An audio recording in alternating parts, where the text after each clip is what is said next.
사도행전 28장입니다. 사도행전 28장 30절에서 31절입니다. 사도행전 28장 30절에서 31절. 네, 제가 과연 우리 앉아있는 우리 다음 세대 아이들에게도 은혜를 끼칠 수 있을지 기도하는 마음으로 제가 설교하겠습니다. 우리 다 같이 한 목소리로 읽겠습니다. 사도행전 28장 30절에서 31절입니다. 다 같이 읽겠습니다. 시작.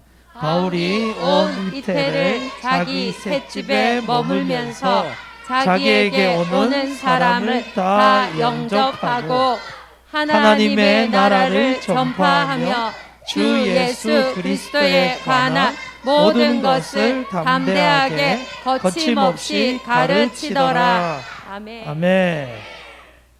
제가 은혜를 받습니다, 여러분. 제가 은혜를 진짜 받습니다. 이 사도행전은 제가 삼척에 있을 때 이제 저희 대청부 그리고 중고등부 아이들이랑 큐티를 했습니다.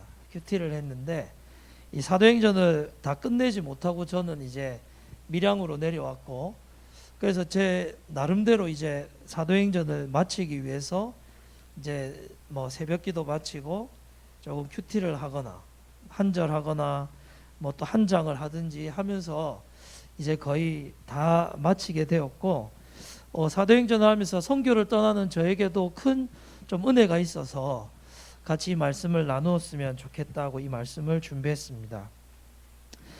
여러분, 우리가 사는 시대는 교회를 다니는 사람들이든 교회를 다니지 않는 사람이든 교회다, 교회가 어떤 곳이냐라고 이야기할 때 그 교회는 사람의 내면, 윤리적이고 도덕적이고 이런 영역에만 교회가 필요하다라고 여기는 시대를 살고 있는 것 같습니다. 더욱이 이 코비드 시대를 맞이하면서 한국 사회에서 기독교를 향한 비난들이 좀 많다, 그죠?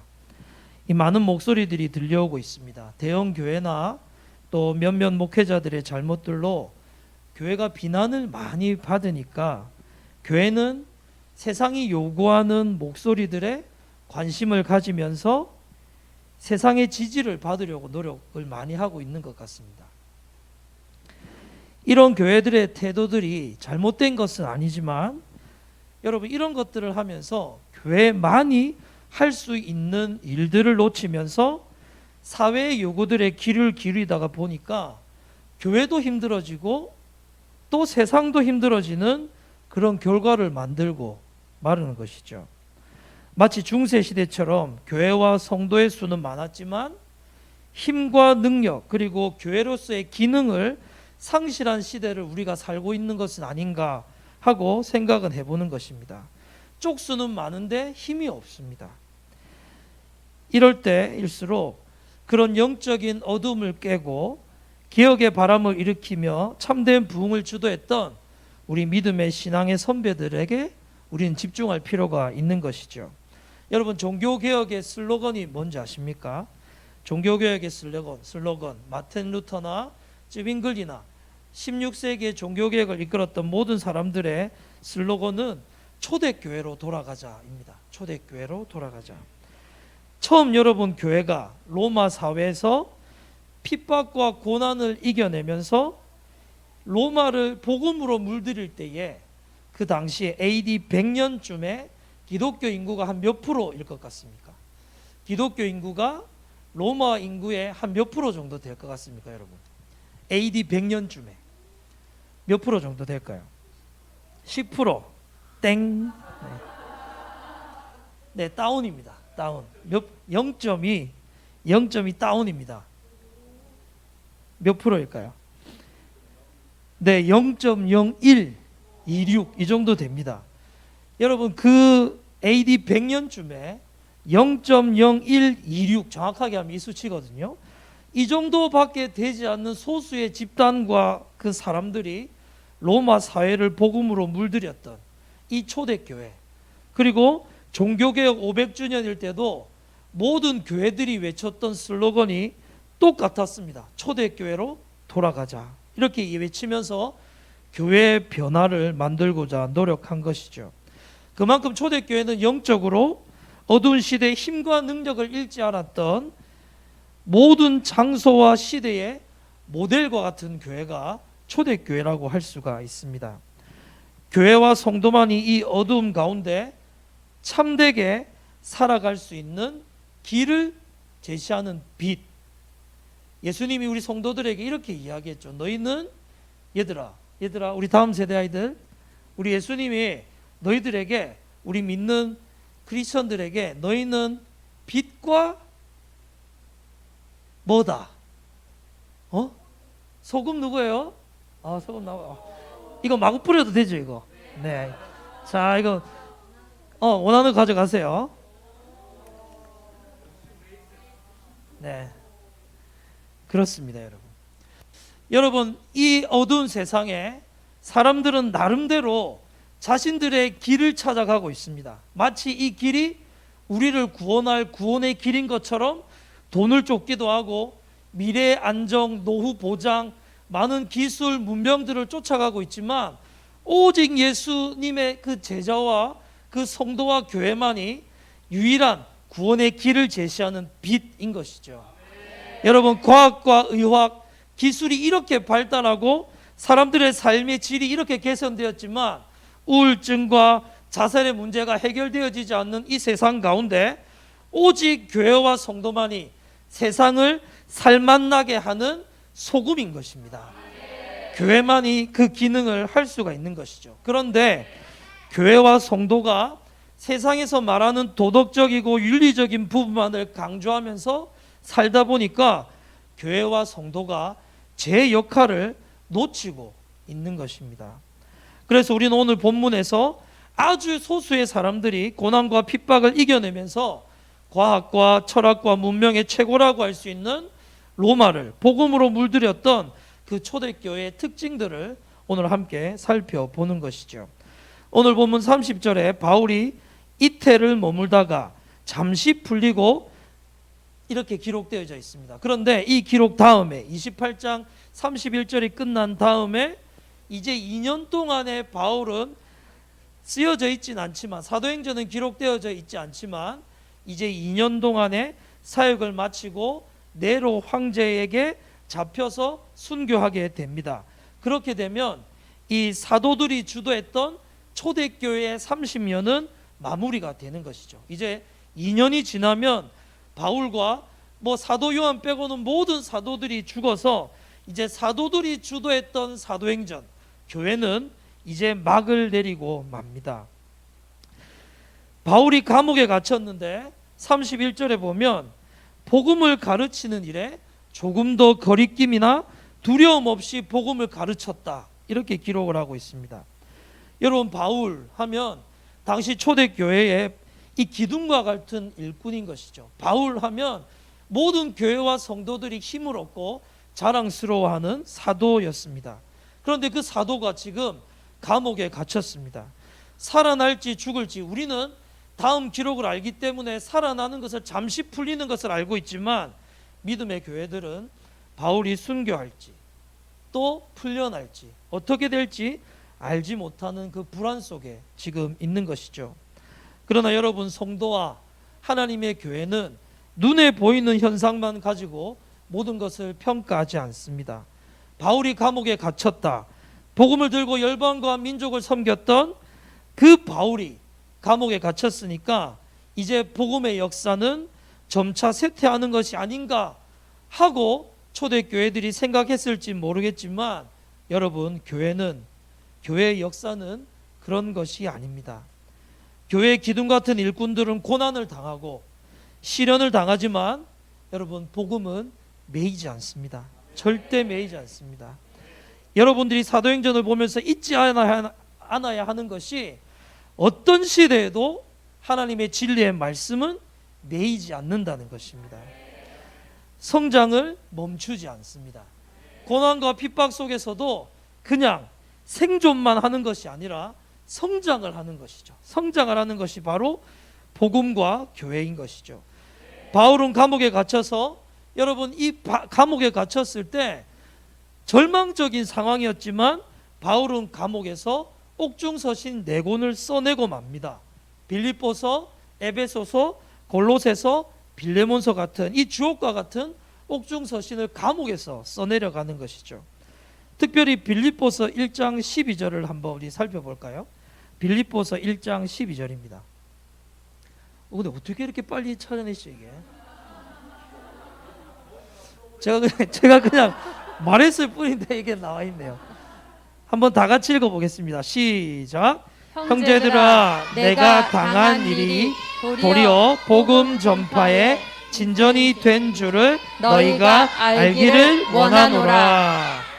여러분, 지금 바울은 감옥에 갇혔는데 그냥 성도들을, 불안해하는 성도들을 위로하기 위해서 이 말을 하는 것이 아닙니다.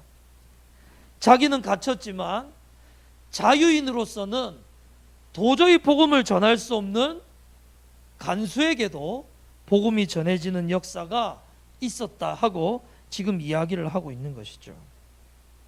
여러분, 빌레몬서는 어떻습니까?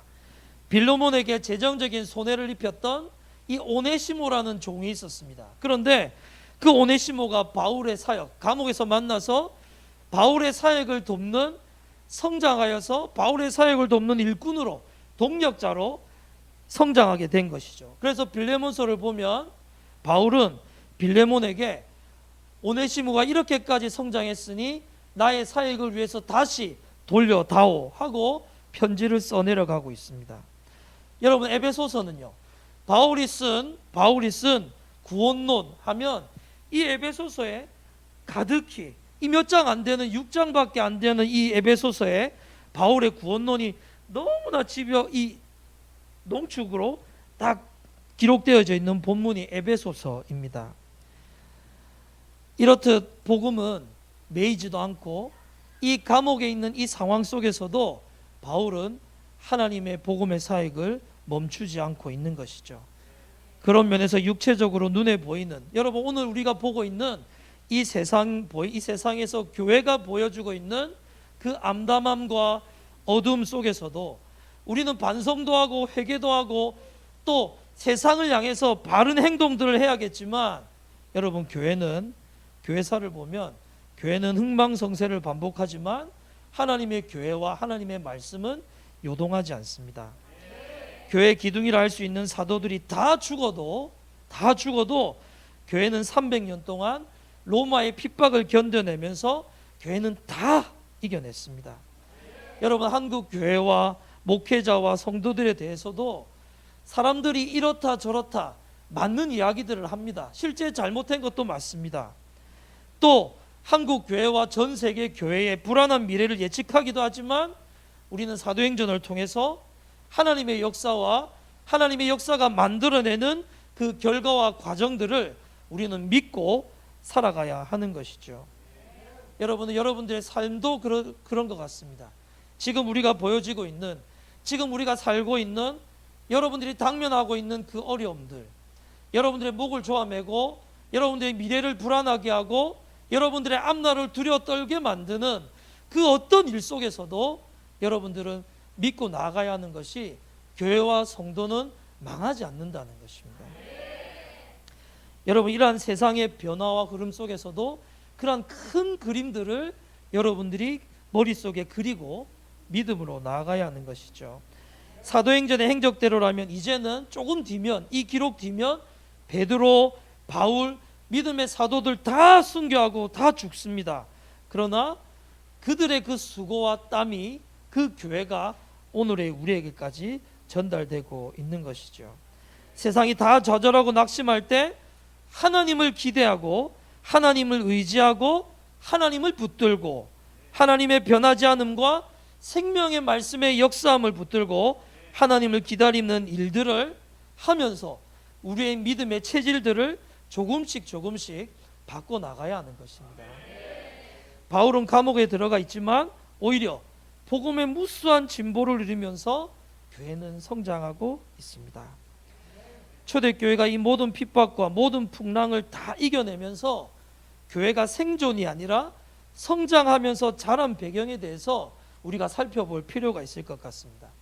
여러분 사도행전과 복음서에 등장하는 사도들은 똑같은 사도들입니다. 그죠? 그런데 복음서에 등장하는 제자들과 또 사도행전에 등장하는 제자들은 분명히 다른 모습들이 있습니다. 복음서에 등장하는 제자들은 예수님께 배웠습니다. 예수님의 기적을 봤습니다. 예수님의 가르침을 들었습니다. 예수님과 함께 먹고 잤습니다. 최고의 스승과 함께 그들은 배우고 함께 했지만 그들은 복음서의 제자들은 많은 한계를 가지고 있었습니다. 그런데 같은 사람이지만 사도행전의 제자들과는 너무 다른 모습을 보여주고 있는 것이죠. 예수님을 모시고 살았지만 제자들은 여전히 그들의 눈이 가리웠고 깨닫지 못하고 말씀을 이해도 하지 못했지만 예수님이 그들을 위해 죽으시고 부활하시고 성령을 선물로 주시자 그 예수님의 죽음의 사건과 부활의 사건이 이해되어지기 시작하고 삶에 적용되기 시작하면서 이 사도들은 제자들은 복음서와 다른 삶을 살기 시작하는 것입니다. 여러분과 제가 사는 지금은 예수님이 돌아가시고 부활하셨을 뿐만 아니라 성령 하나님을 우리에게 주신 은혜의 시대를 우리가 살고 있습니다. 복음서의 제자와 사도행전의 제자들이 다를 수밖에 없었던 그 귀한 특징 중에 하나가 성령 하나님의 선물인 것이죠. 그런데 그때 임하셨던 그 성령이 동일하게 오늘 우리에게도 동일하게 역사하고 임재하고 있는 것입니다. 여러분 절대 차이가 있지 않습니다. 그때 있었던 역사, 시대와 환경과 또 하나님의 역사의 다양한 방법들이 있겠지만 그때에도 역사하셨던 하나님이 성령 하나님이 지금도 여러분과 저와 교회를 통하여서 세상 가운데 일하고 있는 것이죠. 성령이 주시는 은혜를 경험하고 사는 특별한 시대를 살고 있기 때문에 여러분들은 사도처럼 목회자처럼 선교사들처럼 여러분들도 각자의 삶에 부르심이 있다고 믿고 살아가라 하는 것이 성경의 가르침입니다. 저는 태국에 가서 선교를 하겠지만 그것만이 선교적인 삶이 아니고 여러분들도 하나님이 여러분들의 각자에 보내신 삶의 현장, 가정, 일터, 교회, 만나는 사람, 이웃, 학교 그 모든 것들 속에서도 성령의 능력을 가지고 선교적인 삶을 살아가야 하는 것이죠.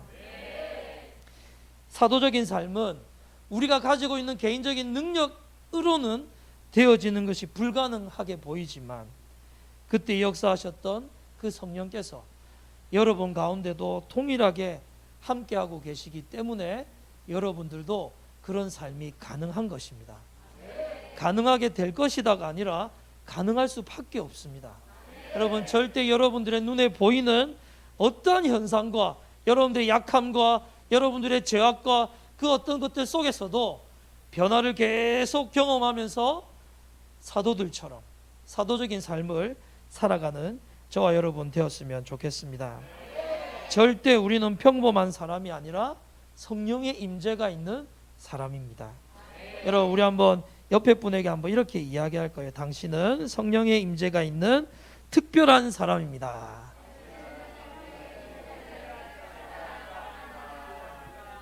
네, 그냥 여러분들을 위로하려고 이런 것이 아니라 우리 저 어린 아이들에서부터 우리 아이들이 인격적으로 주님을 모시기만 하면 언제든지 나이와 빈부와 직업과 어떤 것 상관없이 성령 하나님이 우리 아이들과 모든 여러분들에게도 함께하고 있는 것이죠. 그래서 우리는 사도적인 삶을 살 수가 있는 것입니다. 여러분 절대 평범한 부류가 아닙니다. 절대 여러분들은 평범하지 않습니다. 하나님의 성령의 임재가 있는 성도인 것이죠. 오늘 본문에 보면 사도행전이 끝나는데 놀랍게도 여러분 끝나는 것 같지 않게 끝납니다. 그죠? 우리가 이전에 참 많은 이 본문 이후에 나오는 믿음의 성도들이 사도행전 29장의 삶을 살아야 한다 이렇게 이야기도 했지만 여러분 사도행전의 기록이 뭔가 부족했다거나 미완성적으로 마친 것은 절대 아닐 것입니다. 의도가 있는 것이죠. 마치 이 사도들이, 바울이, 베드로가, 그 믿음의 성도들이 마친 이 복음의 걸음들을 우리들이 이제 이어서 걸어달라는 이 누가의 의도적인 기록이 아닌가 하고 생각해 보는 것입니다. 여러분, 우리가 이제 그 역사의 현장에 들어가서 그 걸음을 걸어 나가는 것이죠. 여러분을 보내신 그 삶의 현장에 하나님의 일꾼으로 보내어져 있고 그곳에서 복음과 구주를 위한 삶을 살도록 우리는 보내어져 있는 것입니다. 우리는 부족하지만 여러분 가운데 성령이 함께 계셔서 사도들이 일으켰던 그 역사들이 동일하게 일어나게 되는 것이죠. 여러분, 그런 면에서 성령이 없으면 하나님의 사람이 아닌 것입니다. 성령이 없으면 성도라고 할 수가 없는 것이죠. 오늘 본문을 보면 사도행전의 전체를 지배하는 메시지가 있습니다. 여러분, 우리 31절 한번 보고, 우리 어린이 친구들, 여기서 나와 있는 단어들 중에 중요하다고 생각되는 단어들이 뭐가 있을까요? 우리 글을 읽을 줄 아는 친구들, 기독교 하면 요거 이야기해야 돼요. 예수 그리스도. 좋습니다. 또 뭐 있을까요? 또 뭐가 있을까요? 여기에 보면 기독교가 가지는 메시지가 딱 있어요. 예, 의찬이. 하나님 나라. 맞습니다. 예. 하나님 나라. 의찬이 나와서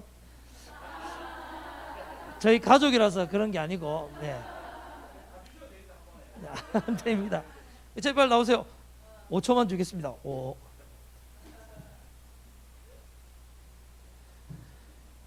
네, 기독교에 메시지가 있다는 것이, 여러분, 기독교는 그냥 잘 살면 되는 종교가 절대 아닙니다. 기독교는 메시지를 가지고 있습니다. 메시지. 이 세상 속에서 그냥 잘 살면 되는 종교가, 윤리적이고 도덕적으로 살면 되는 종교가 아니라 기독교와 성도는 메시지가 있습니다. 메시지.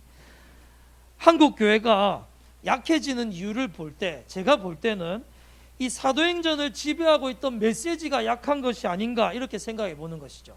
사회 참여나 구제나 도덕적인 윤리적인 일들은 뭐 다소 약한 부분들은 있지만 여러분, 절대 기독교가 약한 것이 아닙니다. 그러나 교회가 힘을 잃고 성도가 힘을 잃는 이유는 사도들이 선포했던 초대교회와 교회만이 가져야 할 메시지가 약해지고 있다고 생각하는 것이죠. 교회가 철학이 어떻게, 사회에서 어떻게, 뭐 시대에서 어떻게, 이렇게 자꾸 교회가 세상에서 요구하는 그 요구들을 따라가다 보니까 결국 교회가 가지고 있는 메시지를 잃는 것입니다. 그러나 초대교회는 분명한 메시지가 있었습니다. 하나님의 나라, 주 예수 그리스도에 대한 메시지가 있는 것이죠. 여러분, 지금 이것이 로마입니다. 로마. 당시 수도인 로마는 선진 문물, 최고의 학문, 헬라 철학 같은 이런 거, 여러분, 이런 게 많이 팽배하고 철학, 기술, 과학 이렇게 하면 로마하고 이야기할 그 시대에 바울은 다른 거 이야기 안 하고 하나님의 나라 이야기하고 있는 것이죠.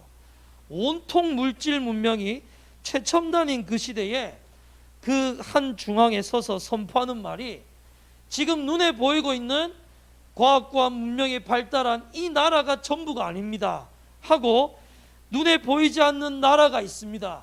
그 나라의 왕이 이 땅에 오셨고 고난받으셨고 죽으셨고 부활하셨고 장차 오실 것입니다 하는 메시지를 그 로마의 현장에서 선포하고 있는 것입니다. 바울은 이 메시지에 절대 약해지지 않고 하나님 나라를 담대히 가르치고 있는 것이죠. 여러분, 하나님이 통치하는 그분의 나라가 이 땅에 있습니다. 예수 그리스도가 이 땅에 오셨을 때 하나님의 나라가 이 땅에 왔습니다. 우리가 이 세상을 살면서 시대의 조류와 철학, 기술을 배우고 세상에 도움이 되려고 각자 환경에서 우리가 노력하고 있지 않습니까? 그렇게 노력하는 부분도 있지만 동시에 우리가 가져야 할 한 가지의 관점은 하나님 나라에 대한 관점입니다. 주님의 말씀과 주의 임재를 가진 성도로서 세상을 살면서 학문과 기술을 배우고 세상 사람들이 도저히 도울 수 없는 영역들을 믿음의 성도들이 돕는 것이죠. 눈에 보이지 않는 하나님의 나라가 이 땅에 왔다는 것입니다. 그 하나님이 여전히 진리의 말씀과 교회를 통해서 이 세상을 통치하고 계시다. 그것을 지금 바울은 선포하고 있는 것이죠. 세상에 일어나는 난리와 소문들 속에서도 하나님 당신이 이 세상과 역사의 주관자이시고 당신의 계획하신 대로 한치 오차 없이 움직이시며 그 일들을 교회와 성도를 통하여 하신다는 것을 믿음의 성도는 믿는 것입니다. 우리는 하나님의 나라를 선포하고 하늘과 땅을 잇는 왕 같은 제사장인 것이죠. 여러분, 여러분들이 사도들이 가진 그 메시지를 여러분들이 말하지 않으면 사람들은 알 수가 없습니다. 여러분, 교회가 착해라, 도덕적으로 살아라, 윤리적으로 살아라, 어려운 사람들을 도와라, 이 말은 우리가 아니어도 할 사람이 너무 많습니다. 그러나 교회만이 할 수 있는 오늘 31절에 하나님의 나라와 예수 그리스도에 대한 메시지는 오직 그 말씀을 부탁받은 저와 여러분들이 입술을 열어 말하지 않으면 들을 수가 없는 것이죠. 우리가 세상을 무시하지 않습니다. 정치인들을 무시하지 않습니다. 대통령을 무시하지 않습니다. 그러나 그것만으로만 이 세상이 잘 된다고는 믿지 않는 것이죠. 과학이 발전해도 아무리 문명이 발전해도 사람들이 편리를 해도 이 사람들의 근원적으로 가지고 있는 죄로 인하여 가지고 있는 그 질고의 문제는 복음이 아니면 해결될 수가 없는 것입니다. 이것을 우리가 믿는 것이죠. 믿는 것이죠. 아무리 세상이 발전해서 살맛나는 세상이 돼도 우리는 압니다. 그 세상이 오지 않아도 압니다. 아무리 멋진 세상이 와도 유토피아가 될 수가 없습니다. 교회가 정신을 차리고 성도가 성도답게 살기 시작해야 세상이 위로를 얻고 힘을 얻는 것이죠. 그런데 교회가 말하지도 않고 행동만 하니까 자꾸 교회가 힘을 잃는 것입니다. 초대교회가 생명을 걸면서 섬긴 그 메시지, 하나님의 나라, 천국, 이 메시지들을 우리가 증거하고 선포해야 하는 것입니다. 여러분, 천국은 마치 밭에 감추인 보화입니다. 보화.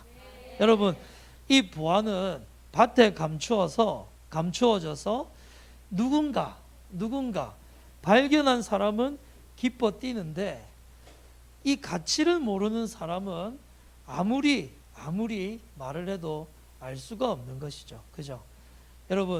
여러분들은 하나님의 나라, 그 천국을 여러분들의 모든 생애 힘과 정성과 뜻과 건강과 모든 것들을 다해서도 감히 바꿀 수 있는 그러한 가치가 여러분의 가치가 맞습니까? 여러분, 그렇게 사는 것입니다. 그런 가치가 아니면 여러분, 우리가 이 세상을 섬길 수가 없습니다. 여러분, 사람들은 자꾸 가진 소수의 사람들의 그 부를 부러워하면서 그것 못 가져서 계속 쫓아가면서 오늘 하나님이 주신 우리의 이 값진 하루를 그것 걱정하면서 살아가고 있습니다. 그런데 여러분, 기독교인이 그것 바라보지 않고 하나님을 바라보면서 이 땅에 진짜 사는 것이 뭔지, 사는 맛이 뭔지를 가르쳐 줘야 사람들이 경험을 하는 것이죠.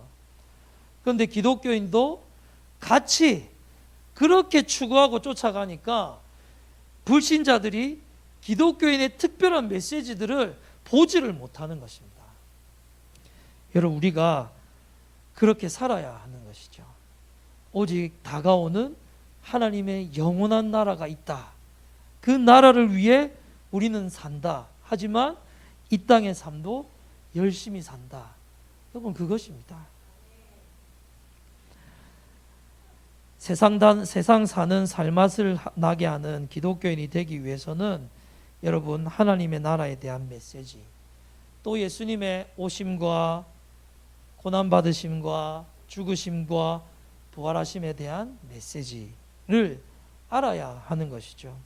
그래서 여러분, 저는 이런 시대가 교회를 향한 비난의 목소리들이 들려올 때 여러분, 교회가 세상의 요구에 응답할 것이 아니라 우리가 믿는 그 하나님이 누구이신지에 대한 지식을 더욱더 알아가는 것이 너무 중요하다, 이렇게 보는 것입니다. 교회가 정신을 차리고 성도가 성도답게 살아야 이 세상이 살맛나게 변하게 되는 것이죠. 초대교회가 생명을 걸면서 외쳤던 그 메시지, 예수와 그 예수의 사건과 하나님의 나라, 그 하나님이 진짜 예수가 왕이시라는 사실을 우리는 선포하는 것입니다. 어떤 분들은 자꾸 이렇게 말합니다. 예수 믿는 사람들이 구제도 하고 도덕적이고 윤리적으로 그리고 성공하는 모습으로 잘 살면 사람들이 그것을 모범으로 보고 나도 예수 믿고 싶다. 여러분, 이 전략이 지난 한국교회 30년의 전략이었습니다. 고지론이었죠. 고지론. 다 정치인, 문화인 만들고 그 사람들이 곳곳에 숨어서 예수 그리스도를 정말 믿게 만드는 그런 세상 만들고 싶었습니다. 여러분, 그런데 대통령 만들어 봤습니다. 안 됩니다, 여러분. 정치인들이 어디 안 들어간 데가 있겠습니까? 문화 어디 안 들어간 데 있겠습니까? 그런데 여러분, 안 바뀝니다. 안 바뀌어요. 우리가 그렇게 살지 않으면 안 되는 것이죠. 안 됩니다. 여러분, 이 초대교회의 귀한 메시지, 여러분들의 어디를 만져도, 여러분들의 무엇을 물어봐도 그 결론은 예수요, 예수의 사건이요, 하나님의 나라가 되시기를 부탁드립니다. 여러분, 1907년의 부흥이 정말 다시 올 수만 있다면 정말 우리를 통해서 왔으면 좋겠습니다. 열매 맺는 교회 성도들을 통해서 왔으면 좋겠습니다. 여러분, 많은 교회 성도들이 있는 그런 것이 중요한 것이 아니라 그 메시지를 가지고 있느냐, 고난과 핍박 속에서도 이 메시지를 여전히 붙잡고 살아가고 있는가가 핵심인 것이죠. 핵심인 겁니다. 여러분, 지금 우리가 대강절, 대림절 보내고 있지 않습니까? 이 성탄절 5주 전에 이 보내는 절기가 대강절, 대림절인데, 여러분, 영적으로 어두운 시대에 사람들은 이 어두운 세상에서 탈출구를 찾고 있습니다. 나름대로 자신의 어려움과 한계 속에서 구원을 소망하고 열심히 살아가고 있는 것이죠. 어떤 사람들은 경제적인 탈출구, 어떤 사람들은 암담한 미래, 어떤 사람들은 자녀, 직장, 살아보려고 노력하면서 고통받고 있는 이 세상 가운데, 그 어두운 세상 가운데 눈에 보이는 것이 전부 다다 라고 외치는 세상 가운데 여러분, 예수 그리스도에 오셔서 외친 메시지가 예수 그리스도가 오심이 우리에게 진짜 영광이요, 은혜요, 기쁨과 위로가 된다는 메시지가 이 대강절에 선포되어지는 메시지입니다. 예수님이 이 땅에 오실 때 우리에게 기쁜 소식으로 오신 그 예수님이 오늘날에도 여전히 우리에게 기쁨과 희망과 소망이 되고 있는지, 아니면 끊임없이 눈에 보이고 가지지 않는 것이 여러분들의 가장 불편한 그 무엇이 되고 있는지 우리가 한번 점검해 보는 것이죠. 여러분, 그렇게 살면 여러분들의 당면한 문제가 바로 해결된다, 그렇게 말하고 있지는 않습니다만은 여러분, 그것을 뛰어넘은 기쁨이 우리 가운데 있어야 되지 않겠습니까? 돈이 없어도 자녀와 미래와 당면한 문제가 손에 도저히 이 저보다 넘쳐난 문제들이 우리 가운데 있지만 예수 그리스도의 오심과 그 하나님의 나라에 대한 복음의 메시지를 통해서 우리에게 기쁨과 위로가 있는가, 여러분, 우리가 한번 점검해 봐야 하는 것입니다. 여러분, 바울이 전한 그 메시지, 그리고 교회의 특징 중에 하나, 절대 복음은 매이지 않는다. 여러분 이 전 세계를 움직여 가시는 하나님의 이 역사에 여러분들의 관점을 두고 그렇게 사시는 저와 여러분 되었으면 좋겠습니다. 여러분 마지막 함께 찬양하고 싶은 찬양이 있습니다. 여러분 본헤퍼 아십니까? 본헤퍼. 행동하는 지성인이라고 해서 여러분 당시 이 20대의 젊은 신학자가 이 미래가 촉망받던 이 신학자가 미국으로 유학을 갔습니다. 그런데 독일 땅에 암담한 소식이 들려옵니다. 이 히틀러가 전쟁을 일으켜서 이 유대인뿐만 아니라 많은 사람들을 죽인다. 정복 전쟁한다. 그런데 여러분 이 독일의 교회들이 히틀러의 손을 들어줬습니다. 참 왜 그랬을까요? 그죠? 그런데 본헤퍼는 알고 있었습니다. 전쟁을 허용하는 하나님은 없다는 것. 그래서 이 촉망받던 신학자가 다시 독일로 넘어와서 이 공동체를 만들고 또 조금 이 신학적으로 문제가 있겠지만 히틀러 암살 계획에 동참했습니다. 그 계획이 들통이 나서 1940년대에 감옥에 갇히고 1945년에 결국 이 전쟁이 종식되고 마는데 그 전쟁 종식을 1년 앞둔 1944년에 감옥에서 죽고 맙니다. 그런데 마지막으로 본헤퍼가 이 아내에게 죽음을 앞둔 이 본헤퍼가 아내에게 마지막으로 쓴 시가 우리가 함께 이제 부르게 될 이 선한 능력으로라는 찬양입니다. 그 가사가 여러분 이 감옥 안에 정말 독일의 이 안타까운 현실들을 보면서 여러분 어떻게 이런 주옥과 같은 가사를 희망과 노래를 노래할 수 있을까? 여러분 한번 이 찬양을 부르시면서 우리가 어떠한 암담한 현실 속에서도 우리가 역사를 움직여 가시고 교회와 성도들을 새롭게 하시고 살려내시면서 하나님의 역사를 이루시고야만은 그 일들을 여러분 믿고 여러분 하나님이 우리에게 이렇게 묻는 것 같습니다.